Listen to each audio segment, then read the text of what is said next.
विष्णु पुराण कहती है, श्रीमद् वल्लभाचार्य जी वर्णन करते हैं, मेरे वल्लभ कहते हैं कि वल्लभ कुल की एकादशी करो, भले बकरी जैसे चरो पर एकादशी करो। हमारे यहाँ तो शास्त्र कहता है एकादशी का व्रत भी करो तो मुंह उतार के मत करो रे।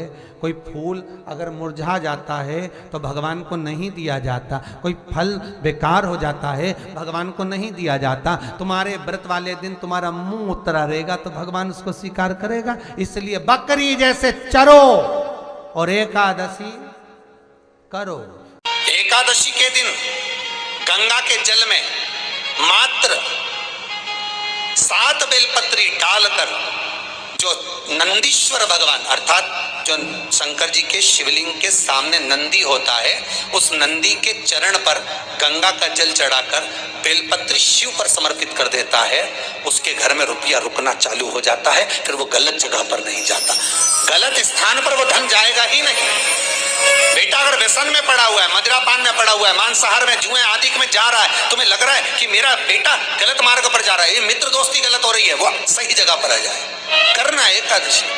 कई लोग इसको धन के लिए भी करते हैं, संपदा के लिए। संपदा के लिए अर्थात जिसका व्यापार नहीं चलता, जिसके घर में पैसा नहीं आता, या नौकरी नहीं लग रही, या सर्विस नहीं लग रही, आप अप्लाई कर रहे हो, जगह जगह जाकर इंटरव्यू भी दे रहे हो और पैसा नहीं आता, तो उसके लिए भी प्रयास किया जाता है। पर उसके लिए यहाँ पर जो धन के लिए करते हैं, उसके लिए विष्णुपदी के लिए करते हैं। मतलब जैसे गंगा के जल में तुलसी के 11 पत्ते डाले जाते हैं और उसको किसी भी नारायण के मंदिर में, राम कृष्ण शिव शंकर नहीं, राम कृष्ण भगवान विष्णु दत्त आदि जितने नारायण के मंदिर हैं, उस मंदिर में किसी भी पात्र में, एक छोटे से पात्र में उसको भरकर रखी आते हैं महाराज। उससे भी जॉब सर्विस नौकरी में सफलता प्राप्त हो जाती है। परंतु वो भी एकादशी को ही होता है। कुछ देर तक पात्र को रखा जाता है, फिर वही पात्र का जल किसी भी वृक्ष के नीचे डाल दिया जाता है, उससे भी नौकरी के लिए फायदा मिलता है। गंगा का जल कोई साधारण नहीं। 2-4 हैं, पैसा तो आ रहा है पर घर में टिक नहीं रहा। डॉक्टर में, पुलिस में, एक्सीडेंट आदि में, कहीं गलत जगह पर व्यसन में अगर पैसा जा रहा है, जुए में, मांसाहार, मदिरा पान, या कहीं आया पैसा, पैसा आने में कमी नहीं, आ रहा है पर टिक नहीं रहा, रुक नहीं रहा। कोई मांगने आ गया, दे दिया, फिर वहां से अपने पास नहीं आ रहा, अपन कह रहे हैं भैया हमारा पैसा लौटा दो, नहीं आ रहा। तो महाराज शिव महापुराण की कथा कहती है एकादशी के दिन गंगा के जल में मात्र 7 बेलपत्री डालकर जो नंदीश्वर भगवान अर्थात जो शंकर जी के शिवलिंग के सामने नंदी होता है, उस नंदी के चरण पर गंगा का जल चढ़ाकर बेलपत्री शिव पर समर्पित कर देता है, उसके घर में रुपया रुकना चालू हो जाता है। फिर वो गलत जगह पर नहीं जाता, गलत स्थान पर वो धन जाएगा ही नहीं। अगर जल चढ़ाने जाओ तो 3 बार मुख से बोलिएगा, फिर से बोलो एक बार, स्वधा स्वधा स्वधा।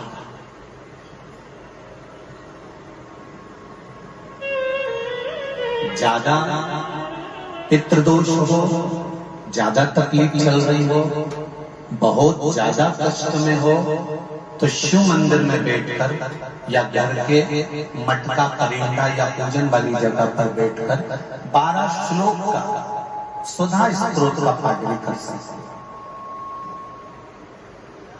ये पार्वती जी की नानी जी सुधा,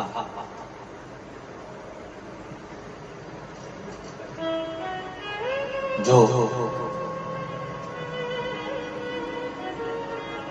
भगवान शिव का अभिषेक करना, पूजन करना। सबसे पहला नियम एकादशी व्रत का सबसे पहला नियम है कि आप जिस दिन व्रत करो उसके एक दिन पहले भक्ति का संचार इस हृदय में कर लो। भक्ति का संचार इस हृदय में कर लीजिए। जिस दिन आप व्रत करो, जैसे एकादशी का व्रत कर रहे हो तो दशमी के दिन शाम का समय जब आवे, रात्रि जब होने लगे, शाम का समय आवे और रात्रि का आप जब भोजन ग्रहण करो तो उस भोजन में कोई ऐसा पदार्थ ग्रहण मत करिए जिस पदार्थ के कारण आपकी एकादशी बिगड़ जाए।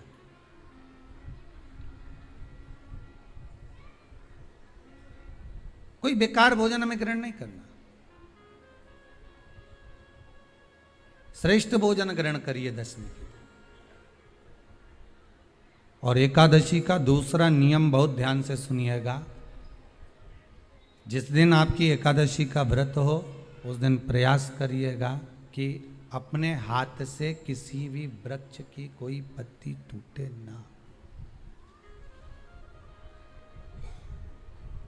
अपने हाथ से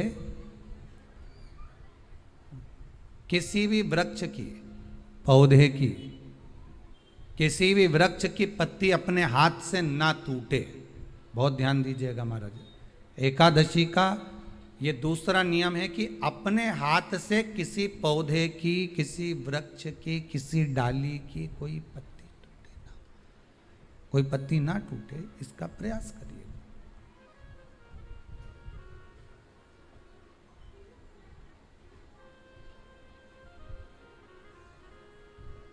कितना सुंदर व्याख्यान कहा है, कितना सुंदर वर्णन है महाराज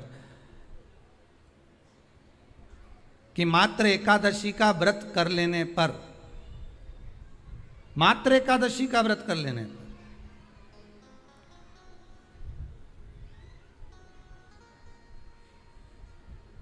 जो पूर्व में किया गया हमारा पाप कर्म है, हमने किसी जीव की हत्या करी है, हमने किसी को कष्ट प्रदान करा है, हमने किसी को अपशब्द कहा है, हमने किसी को ताने दिए, हमने किसी को आड़ा टेढ़ा कहा है, हमने किसी को गालियां दे दी है, मात्र एकादशी का व्रत ही कर लेने पर ये सारे जो दोष हैं वो समाप्त हो जाते हैं।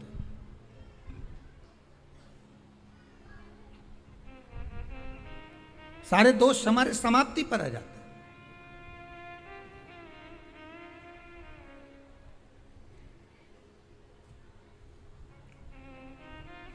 अब एक विचार करिएगा थोड़ा सा अपने मन में, अपने चित्त में, अपनी वृत्ति में एक बात उतारिएगा, एक अपने मन में एक बात को उतार कर रखिएगा कि आप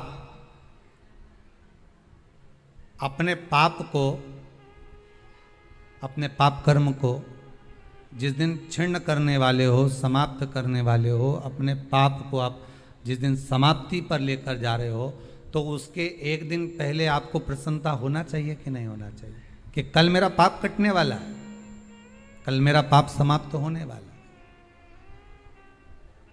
जो मैंने पाप कर्म करा है वो समाप्त होगा, जो मैंने पाप कर्म करा है वो कल समाप्त हो जाएगा। तो एक दिन पहले आपके चेहरे पर प्रसन्नता हो कि ना हो?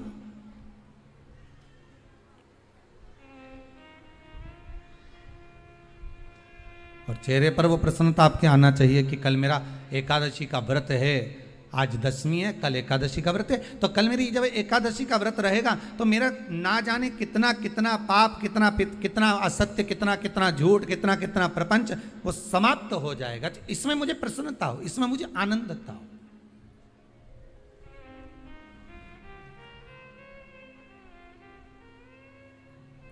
तो क्या कहा गया कि प्रयास करिएगा कि एकादशी के दिन कोई वृक्ष की, कोई डाली की, कोई कोपल की कोई पत्ती ना तोड़ी जाए। क्यों?